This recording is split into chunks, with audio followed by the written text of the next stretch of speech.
Hello friends, 7 future சேனலில் நான் சேன். Last time exam ப்ரிப்பரேஷனுக்கு என்னெல்லாம் பண்ணலாம், அதுக்கான சிம்பிள் நான் உங்களுக்கு என்னோடய அனாலிசிஸில் சில டிப்ஸை நான் கொடுக்குறேன். லாஸ்ட் டைம் எக்ஸாம் ப்ரிப்பரேஷன் அப்படிங்கிறதுனால last 5 minutes 10 minutes last ½ an ஹவர்னு நினச்சிக்காதீங்க.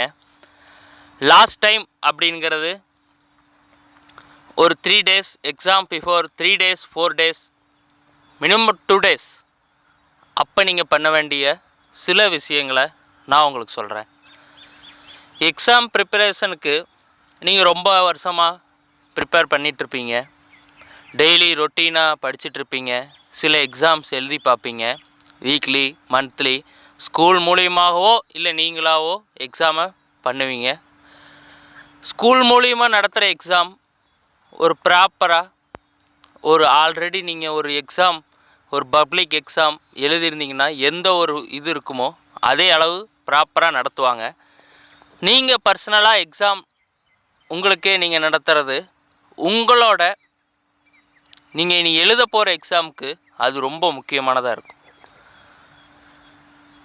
ஏன்னா அந்த மாதிரி எக்ஸாம் நீங்கள் எழுத நீங்கள் ஒரு புதுசாக ஒரு பப்ளிக் இப்போ தான் நான் எழுதுகிறேன் அப்படிங்கிறவங்களுக்கு கூட அது ஒரு புதுசாக உங்களுக்கு இருக்காது. கண்டிப்பாக நீங்கள் அது ஒரு ஹெல்ப்ஃபுல்லாக இருக்கும். லாஸ்ட் 3 daysல நீங்கள் ப்ரிப்பேர் பண்ண வேண்டிய முக்கியமான விஷயம் என்னென்னா, ஷெட்யூல்டாக நீங்கள் பண்ணிகிட்டு இருந்த விஷயத்தை இப்போ நீங்கள் ஒரு கீவேர்டாக மாற்றணும். ஒரு லெசனில் நீங்கள் ஆல்ரெடி படிச்சிருப்பீங்க எல்லாத்தையுமே, அதை ஃபஸ்ட் நீங்கள் ஒரு கீவேர்டாக மாற்றணும். ஒரு லெசனில் ஒரு பேராகிராஃப் இருக்குது, ஒரு 10 பேராகிராஃப் இருக்குது, அதில் 10ல் ஒரு 5 பேராகிராஃப் கன்ஃபார்ம் எக்ஸாமுக்கு வரும் அப்படிங்கிற இருக்கும். அந்த 10 பேராகிராஃபையும் நீங்கள் ஒரு சின்ன கீவேர்டாக மாற்றணும். உங்களுக்கு பிடிச்ச மாதிரி கீவேர்டாக மாற்றணும். அந்த கீவேர்டை மாற்றினதுக்கப்புறம் நீங்கள் ஒரு டயக்ராம் வரையணும்.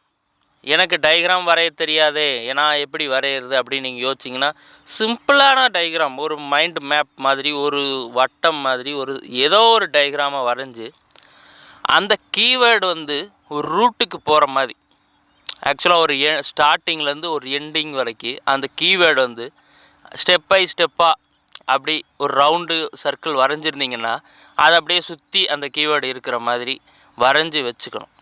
சும்மா வரைஞ்சி வச்சுக்கணும். அதுக்கப்புறம் அந்த கீவேர்டை ஏன்னா அது ஆல்ரெடி உங்களுக்கு சிம்பிளாக தான் இருக்க போகுது, அதை ஒரு தடவை வரைஞ்சிட்டு அதை உங்களுக்கு பார்க்காம நீங்கள் அதை ஒரு மைண்டில் பார்க்காம செகண்ட் டைம் அதை நீங்கள் வரைஞ்சி பார்க்கணும். ஸோ அந்த ஒவ்வொரு பேராகிராஃபுக்கும் நீங்கள் இதில் நீங்கள் புரிஞ்சிக்க வேண்டியது என்னென்னா, ஒவ்வொரு பேராகிராஃபுக்கும் நீங்கள் நிறையா கீவேர்டு எடுக்கக்கூடாது. நீங்கள் ஆல்ரெடி ப்ரிப்பேர் பண்ணது தான் அது. ஸோ அந்த கீவேர்டை ரொம்ப கம்மியாக உங்களுக்கு எது ரொம்ப ஞாபகம் வரணும் அப்படிங்கிறத மட்டும் அந்த கீவேர்டில் நீங்கள் எடுக்கணும். அதனால் சிம்பிளாக எடுத்து அந்த டயக்ராமை வரைங்க. அப்புறம் முக்கியமான விஷயம் என்னென்னா, நிறையா கொஸ்டின்ஸை லாஸ்ட் 3 daysல படிக்காதீங்க, புதுசாக படிக்காதீங்க. ஆனால் நிறையா விஷயத்தை ரீகால் பண்ணுங்கள். ரீகால் பண்ணுறதில் என்ன தவறு பண்ணுவீங்க அப்படின்னா, அப்படியே ஒரு ஓரலாக படித்து பார்க்கக்கூடாது. இப்போ ஒரு எக்ஸாமுக்கு ஒரு கொஸ்டின் வந்ததுக்கப்புறம் நீங்கள் என்ன திங்க் பண்ணுவீங்க, இந்த விதத்தில் படிக்கணும். இப்போ ஒரு கொஸ்டினை பார்க்குறீங்க, இந்த கொஸ்டினுக்கு ஆன்சர் என்ன அப்படிங்கிற நோக்கம் உங்களுக்கு அந்த எக்ஸாம் டைமில் உங்களுக்கு வரும். ஸோ கொஸ்டினில் நீங்கள் அந்த ப்ரிப்பேர் பார்க்கும்போது ஒரே மாதிரியான 2 கொஸ்டின் இருக்கும். ஒரு சப்ஜெக்டில் எடுத்துட்டிங்கன்னா ஒரே மாடலில் 2 கொஸ்டின் இருக்கும்.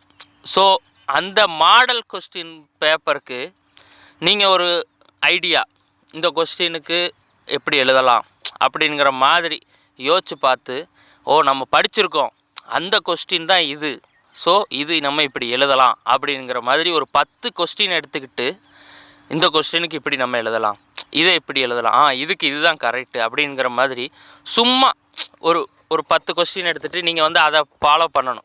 ஸோ நீங்கள் அப்படி பண்ணும்போது என்னென்னா, அப்புறம் லாஸ்ட்டாக ஃபைனல் டிப்ஸ் என்னென்னா,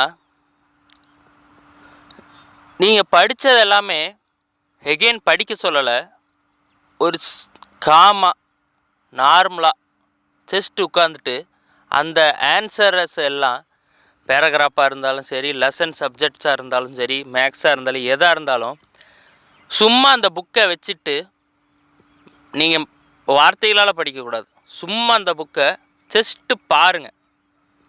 ஒரு 2 செகண்ட் 5 செகண்ட் அந்த கொஸ்டினோட அளவை பொறுத்து எவ்வளோ டைம் ஆகுதோ அதை அப்படியே ஒவ்வொரு வார்த்தைகளையும் ஒவ்வொரு பகுதிகளையும் அப்படியே ஜஸ்ட் அப்படியே பார்க்கணும். அப்படியே பார்க்கும்போது என்னென்னா உங்களுக்கு நல்ல ஒரு மைண்ட் கெப்பாசிட்டி இருக்கும். இதை கண்டிப்பாக நீங்கள் ஃபாலோ பண்ணுங்கள் ஃப்ரெண்ட்ஸ். நல்ல எக்ஸாம் ரிசல்ட் உங்களுக்கு கிடைக்கும்.